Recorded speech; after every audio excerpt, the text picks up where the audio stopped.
જય. ઓકે, આપણે હાર્દિકભાઈ છે. ઓકે, હા નરેન્દ્રબેન, યુ કેન સ્ટાર્ટ. હા, જય સચ્ચિદાનંદ.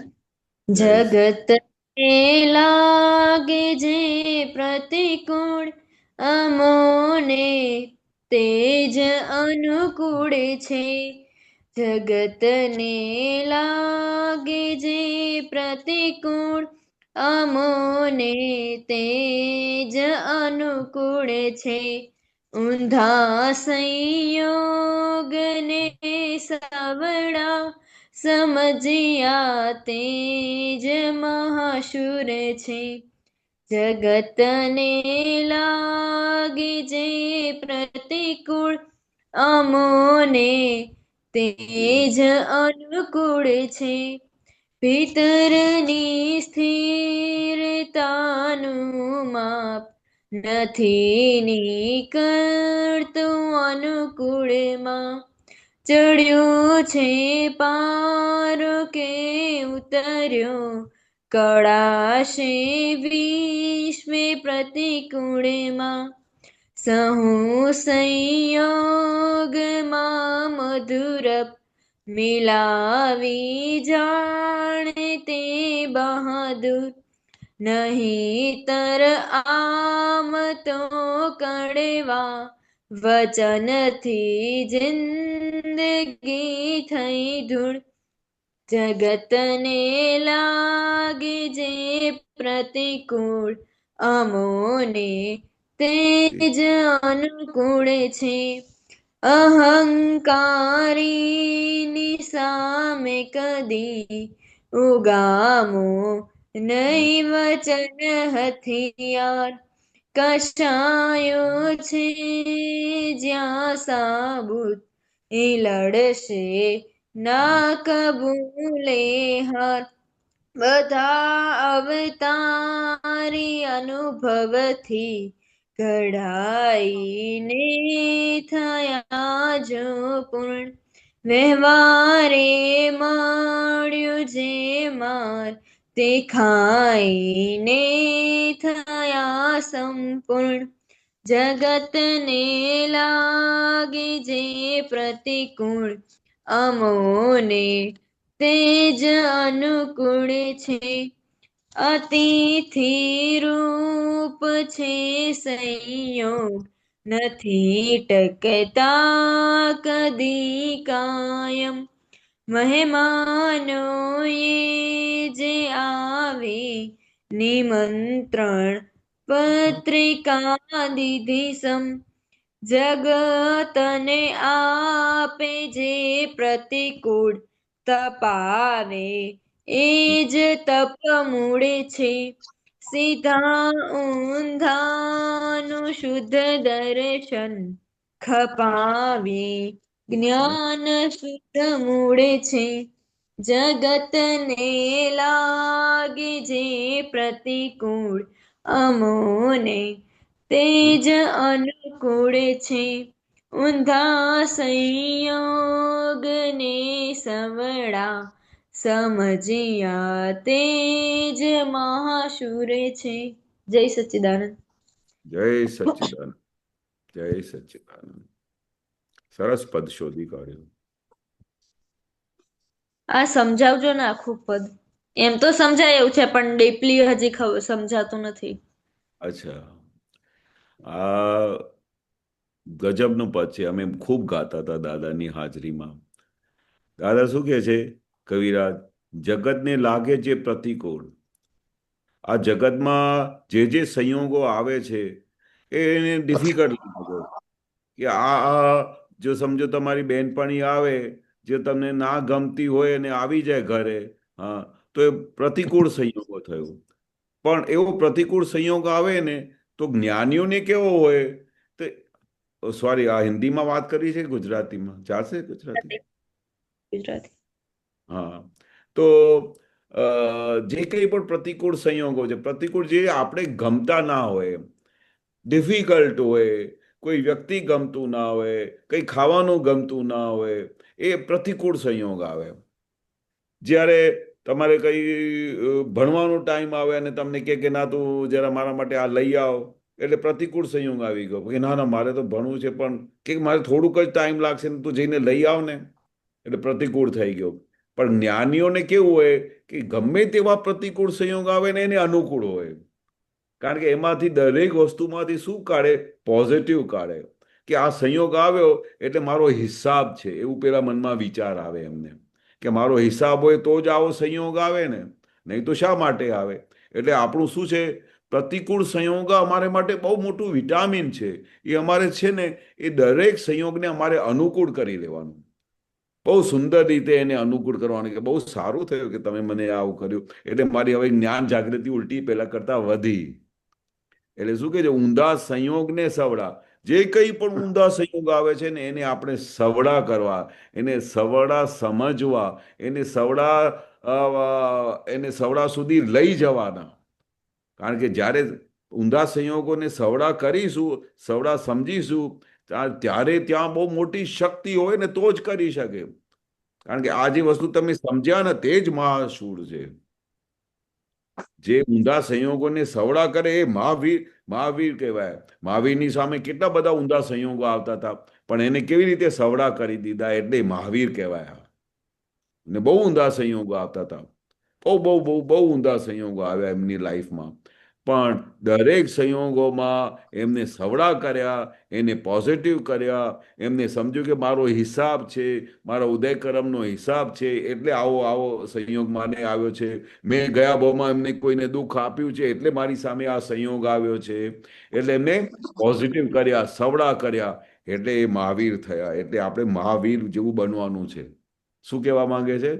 આપણે મહાવીર બનવાનું છે.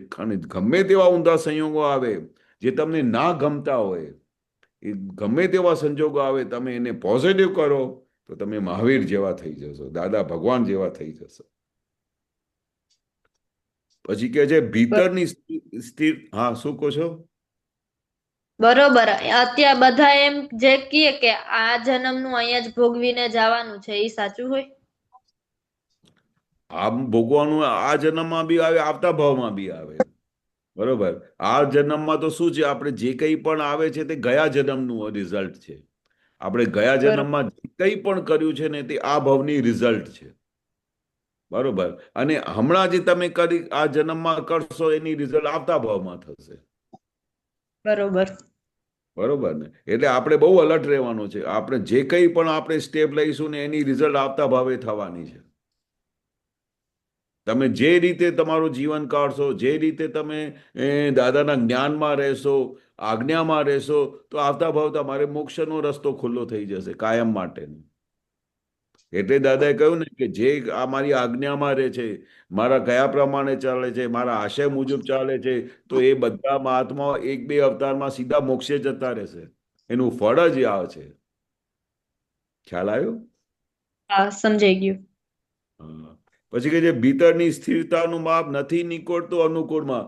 હવે અનુકૂળ સંજોગો હોય તમારી પાસે બધું સરળતાથી બધું થતું હોય, તમે કઈ બી વસ્તુ માંગો તો મમ્મી તમને હાથમાં આપી દે, અને તમે કઈ પણ વસ્તુ વિચારો અને તમારું ઓન ધ સ્પોટ એ કામ થઈ જાય, તો એ શું કહેવાય કે એ બધી વસ્તુ તમારે અનુકૂળ વસ્તુ છે, તમને ગમતી વસ્તુ થાય છે, કઈ બી ઊંધું થતું નથી. તો તમારી અંદરની પછી ડેવલપમેન્ટ નહીં થાય, અંદરની તમારી પરિણીતિની માપ નહીં નીકળે કે તમે કેટલા જ્ઞાનમાં છો, તમે કેટલી તમને જાગૃતિ છે, કશી માપ નહીં નીકળે, કારણ કે બધા સંયોગો તમારા અનુકૂળ છે. પણ ચડ્યો છે પારો કે ઉતર્યો કળા છે વિશ્વે પ્રતિકૂળમાં. જ્યારે તમને કોઈ પણ પ્રતિકૂળ સંયોગ આવી ગયો તમારી સામે, કોઈ કહી ગયો કે અનન્યાબેન તમારામાં તો અક્કલ જ નથી, તમે તો ગાંડા છો, આવું બધું આવું, તો એ કયો સંયોગ કહેવાય? અનુકૂળ કહેવાય કે પ્રતિકૂળ? પ્રતિકૂળ. પ્રતિકૂળ. હવે આટલો મોટો કોઈ બમ ફોડી દે અને તમને કહી દે, અને તે વખતે તમને અંદર કઈ બી ચેન્જ ના થાય, અને તમારે એમના માટે કંઈ પણ ભાવ ના બગડે અને તમને તરત જ એક જ્ઞાન હાજર થાય કે ભાઈ આ અનન્યાબેન ગયા ભાવમાં તમે કઈ એમને આટલું બધું ભારે આપીને આવ્યા છો એટલે આજે તમારી સામે આવ્યું કે તમારામાં અક્કલ નથી, આવું બોલે છે. એટલે તમે એમને વેલકમ કરો, કારણ કે ગયા ભાવમાં જે તમે ધીર્યું છે એ જ પાછું આવ્યું છે. હવે આ જે તમે પ્રોસેસ કરીને, હા, ત્યારે તમને ખબર પડશે કે તમારો પારો કેટલો ચડ્યો છે કે ઉતર્યો છે. કારણ કે હા પ્રતિકૂળ સંજોગ આવી ગયો, પ્રતિકૂળ સંજોગોમાં આવી ગયો કે એટલે તમારી ટેસ્ટિંગ થઈ ગઈ કે જે રીતે પેલું થર્મોમીટર નાખે ને તો ખબર પડે ને કેટલું ટેમ્પરેચર છે. બીમાર થઈ ગયા હોય તો ટેમ્પરેચર ખબર કેવી રીતે પડે? થર્મોમીટર નાખે ને જીભની નીચે, હા ત્યારે ખબર પડે ને કે ભાઈ આટલું આટલું ટેમ્પરેચર છે.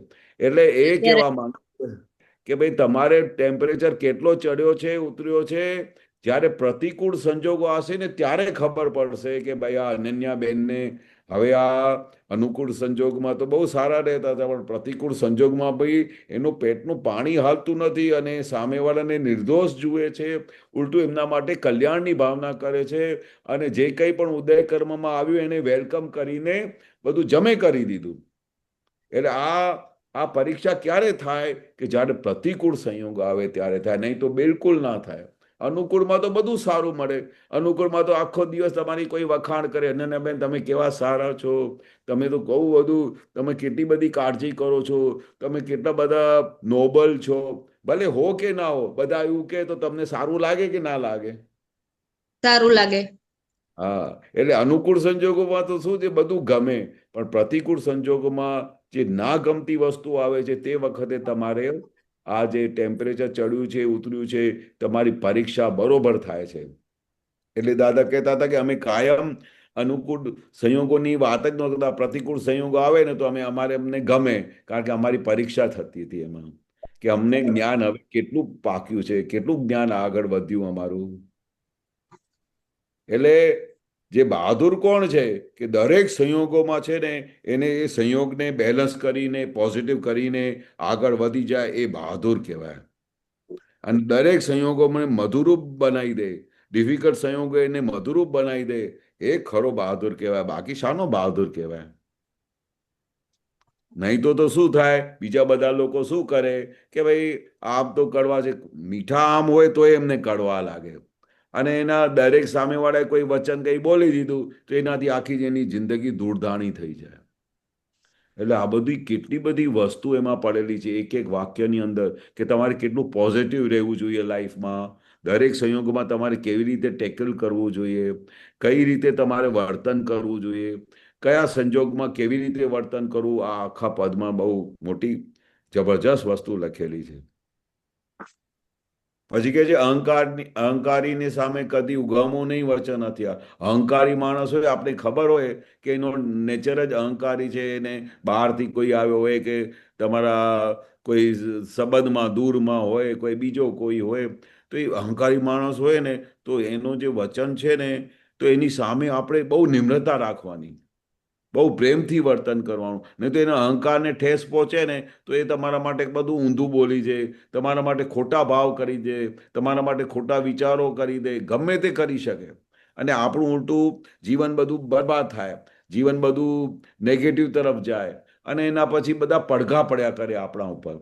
એટલે અહંકારી માણસ આવે ને તો એની સામે તમારે જે વચન છે ને એ બહુ પ્રેમ સ્વરૂપ વાત કરવાની, કોઈ મોટા મોટા હથિયાર જેવા બંબાર્ડિંગ નહીં કરવાની, કારણ કે ઓલરેડી એ અહંકારી છે.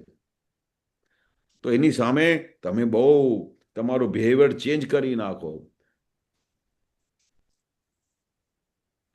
કશાયો છે જ્યાં સાબુત, એ લડશે ના કબૂલે હાર. જ્યાં બધા કશાયો હોય ને, બધા લડમલડી હોય, કશાય હોય, ઝઘડા હોય, ત્યાં ત્યાં શું હોય, એ લડે ને, હા, એ લડશે, કારણ કે કશાય ટોપ ઉપર છે અને કોઈ દિવસે હાર જ નહીં માને, કારણ કે કશાય ટોપ ઉપર જતા રહેલા છે.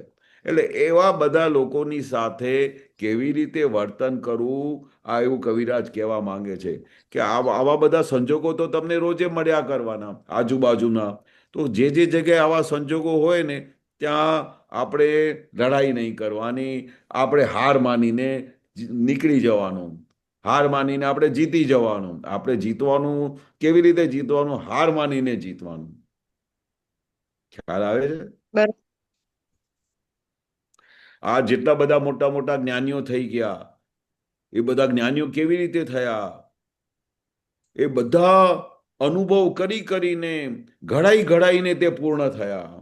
દાદા કે ને કે અમે 10 લાખ વર્ષે આ આખું જ્ઞાન પ્રગટ થયું. તે 10 લાખ વર્ષો સુધી એ ઘડાઈને માર ખાઈને બધા સંયોગોમાંથી પસાર થઈને બધા કેટલા બધાના અહંકાર, જે ભારે ભારે અહંકાર બધું સહન કરીને એ પછી એક દિવસ પૂર્ણ થઈને આવ્યા, પૂર્ણ જ્ઞાની થઈને આવ્યા. આ બધા જે જ્ઞાનીઓ હોય છે ને, એ ધીરે ધીરે અનુભવથી ઘડાતા હવે દાદા બધાના મહાત્મા છે, તમે બધા મહાત્મા છો દાદાના, તો એ ધીરે ધીરે આપણે ઘડાઈ રહ્યા છે દાદાના જ્ઞાનથી, દાદાની સમજણથી. દરરોજે આપણે ઘડાઈ રહ્યા છે. અને પછી ધીરે ધીરે ધીરે 2-4 અવતારમાં પૂર્ણ થઈ જઈશું, કેવળ જ્ઞાન થઈ જશે, આપણે સીધા મોક્ષે જતા રહીશું. અને જ્યાં સુધી પૂર્ણ નથી થયા ત્યાં સુધી મોક્ષના દ્વાર ખુલવાના નથી. એટલે આપણે કવિરાજ શું કહેવા છે કે જેટલા બી અવતારી પુરુષો થઈ ગયા, મોટા મોટા પુરુષો થઈ ગયા, જ્ઞાની થઈ ગયા, એ બધા પોતે ઘડાઈને અનુભવ કરીને પછી પૂર્ણ થયા છે. કોઈ ડાયરેક્ટ નથી થયું. વ્યવહારે મળ્યો જે માર તે ખાઈને થયા સંપૂર્ણ. વ્યવહારમાં બહુ માર પડેલા વ્યવહારમાં. એટલે કોઈ દિવસે વાઈફ બહુ ભારે મળી જાય, કોઈ બીજો કોઈ ભારે મળી જાય, કોઈ સંબંધીઓ ભારે મળી જાય, કોઈ મા બાપ બધી બહુ કડક હોય. અને જેવી રીતે અમારા મમ્મી પપ્પા બહુ કડક હતા, તો અમારા પપ્પા કડક હતા, મમ્મી બહુ નોબલ હતા. તો એ બધા એવા બધા સંજોગો ભેગા થાય ને, તો એવા સંજોગોમાંથી ઘડાઈને આપણે પાર પહોંચી જઈશું. અને જ્યારે બધી બહુ માર પડે ને વ્યવહારમાં બહુ મોટી માર પડે ને, પછી ત્યારે એવું થાય કે હા દાદા ભગવાન, હવે સહન નથી થતું, મને હવે પાર બતાડો, મને એવી શક્તિ આપો કે નિરંતર આજ્ઞામાં રહું. જેથી કરીને આજ્ઞામાં રહેવાય ને તો ગમે તેવું વ્યવહાર આવે ને, ગમે તેવું વ્યવહારમાં માર પડે ને, એમાંથી બહાર નીકળી શકે છે. એવી દાદાએ 5 આજ્ઞા આપેલી છે. ગજબની આજ્ઞા આપેલી છે. ગમે તેવા સંજોગો આવે ને, તમે એ સંજોગમાં 5 આજ્ઞા વાપરો ને, તો તમે હળહળાટમાંથી બહાર નીકળી જાઓ. અને એ બધા સંજોગ આવ્યા પછી, વ્યવહારમાં માર ખાયા પછી, દાદાનું જ્ઞાન એવા સંજોગોમાં હાજર થાય ને, ત્યારે આપણે જઈને સંપૂર્ણ થઈએ. નહીં તો સંપૂર્ણ ના થવાય. નહીં તો લોકો તો કોઈ મારે ને તો એને આખું દોષિત મારે, પછી સામેથી એને રિટર્ન વિથ થેન્ક્સ મારે. પણ દાદાએ તો કે આપણે માર મળે ને તો સમજો કે આપણા માટે આજે લોટરી લાગેલી. કોઈ અમને ગાળો મારે ને તો ગાળો કહે ને કે તમે આમ છો તેમ છો, તો દાદા કે આજે અમારી લોટરી લાગી. એટલે કેવું દાદાની દ્રષ્ટિ હતી. કારણ કે દાદા કહે ને જેવી રીતે તમે આવું વિચાર કરો ને, ત્યારે જ તમે પૂર્ણ થઈ શકશો. ત્યારે આ વિજ્ઞાનથી પૂર્ણ થશો, આ સમજણથી પૂર્ણ થશો. ત્યાં સુધી પૂર્ણ દશામાં તમારી આવશે નહીં. તમે જ્યાં સુધી બીજાને દોષો જોજો કરશો કે તમે આવું ખોટું કર્યું, તમારા લીધે આવું થયું, બીજાના દોષ જોજો કરશો, તો તમે પૂર્ણ ક્યારે થશો? ક્યારે નહીં થાય. કારણ કે અમે દાદાને જોયેલા છે. અમે દાદાની સામે ગમે તે વસ્તુ કરતા હોઈએ, કઈ ભૂલો કરી આવે, તો એ દાદા અમારે એક મહાત્માને નિર્દોષ જોયેલા. નહીં તો આપણા બધાથી એવા બધા દોષો થતા હતા, એવી ભૂલો થતી હતી દાદાની હાજરીમાં, તો બીજો કોઈ માણસ હોય ને તો રૂમમાં પેસવા બી ના દે. પણ દાદા બધાને નિર્દોષ જોયા.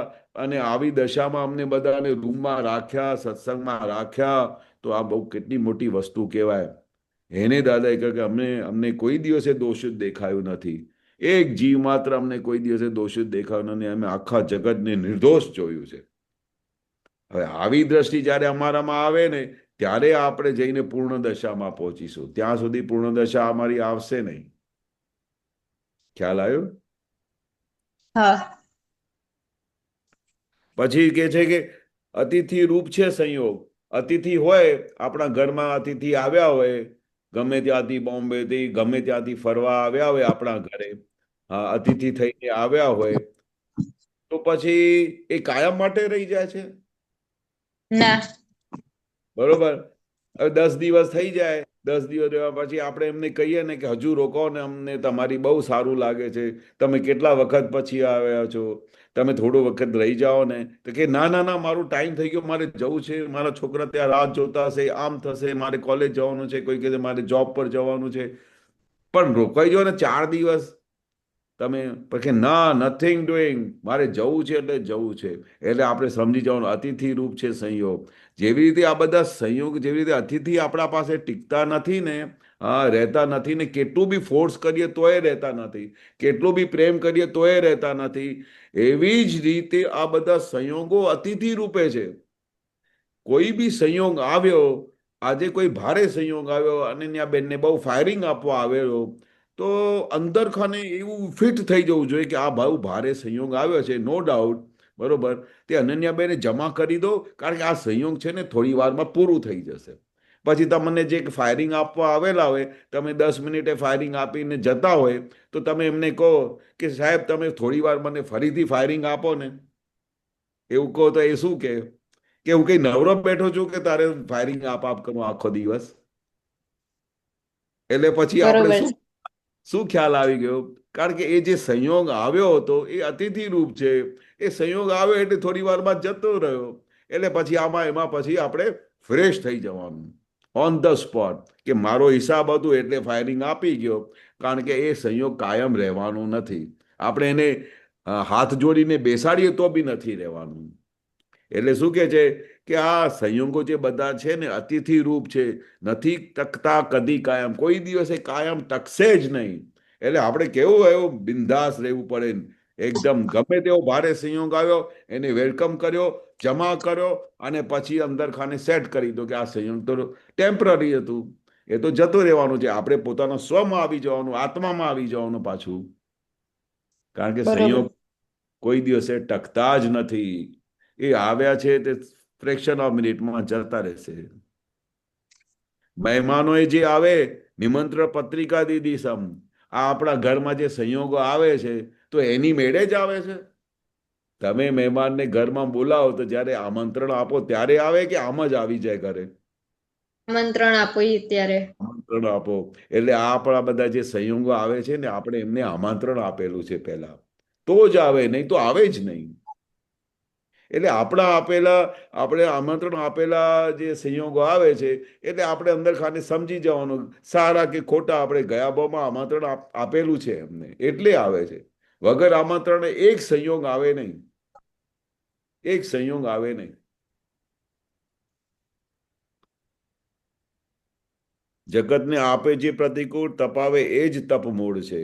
આ જગત જે છે ને, જે કંઈ પણ પ્રતિકૂળ સંજોગો આપે છે ને, એ આપણા માટે તપ છે. એટલે આપણા માટે કેટલું મોટું તપ થયું. આપણે ઘેર બેઠા તપ આવ્યું. આ દાદા કે છે કે આપણે પહેલા તો તપ તપ માટે આપણે બહાર તરસતા હતા કે કોઈ મને તપ કરાવે, પણ કળિયુગમાં તો ઘેર બેઠા તપ છે. દાદા કે છે ઘેર બેઠા તપ છે. પહેલા જમાનામાં સતયુગમાં તપ હતા જ નહીં, તપ કરવા માટે બહાર જવું પડતું હતું. પણ કળિયુગમાં આ કાળમાં ઘેર બેઠા તપ છે. તમે આમ આરામથી બેઠા હો ને, તો તમારા ભાઈ આવીને કે શું આખો દિવસ આમ બેઠા છો, કશું કામ જ નથી ને, ભણતા નથી, આમ નથી કરતા, તેમ નથી કરતા, તમે બહુ સારું કરતા હો ને તો બી એવું આવીને બમ ફોડે. એટલે આપણે સમજી જવાનું કે મારું તપ તપ કરાવવા માટે આવી ગયા છે મારા ભાઈ, કે મારા ફાધર આવી રીતે. એટલે ગમે તે સંયોગ આવે છે ને, તો આપણે એ તપ તપ કરાવે. એટલે આપણે કળિયુગમાં તો આપણે શું કે ઘેર બેઠા તપ આવે, કઈ બહાર તપ કરવાનું જવું નથી પડતું. એટલે આપણે જે તપ આવે ને, તો આપણે કહેવાનું કે આજે મારી લોટરી લાગી, એટલે તપમાં આપણે પાસ થઈ ગયા. કારણ કે આ જ્ઞાન મળેલું છે એવું ગજબનું. જ્ઞાન ના મળ્યું હોય ને, તો આ તપ તો તમને રડાવી દે બધા, નાની નાની વાત પર રડાવી દે, નાની નાની વાત પર રડાવી દે. પણ આ વિજ્ઞાનથી, આ સમજણથી કે ભાઈ આ પ્રતિકૂળ સંયોગ આવ્યા છે, એ મારા જ આપેલા છે સંયોગ, મેં જે એવા સંયોગો એમને આપેલા છે તે માટે, અને આજે આવ્યા છે તો મારું તપ કરાવે છે, તો મારી મારી પરીક્ષા થાય છે, અને હું આમ આવી રીતે આમ આગળ વધીશ. એક દિવસ છેવટે મને કેવળ જ્ઞાન થઈ જશે અને સીધું મોક્ષે જતા રહે. એટલે સીધા ઊંધાનું શુદ્ધ દર્શન ખપાવે જ્ઞાન સિદ્ધ મૂળ છે. આપણે જેવા બી સંજોગો આવે, સીધા આવે કે ઊંધા આવે, એને શુદ્ધ દર્શનથી જોવાનું, એને પોઝિટિવ દ્રષ્ટિથી જોવાનું, અને એ જે આપણે છે ને સિદ્ધ દશામાં લઈ જશે, મોક્ષની દશામાં લઈ જશે, અને સીધું જ્ઞાન પ્રગટ કરાવી દેશે. બરોબર છે? બરોબર. ખ્યાલ આવી ગયો? બરોબર. હા, સમજાઈ ગયું. ચાલો, બહુ સરસ, બહુ સરસ.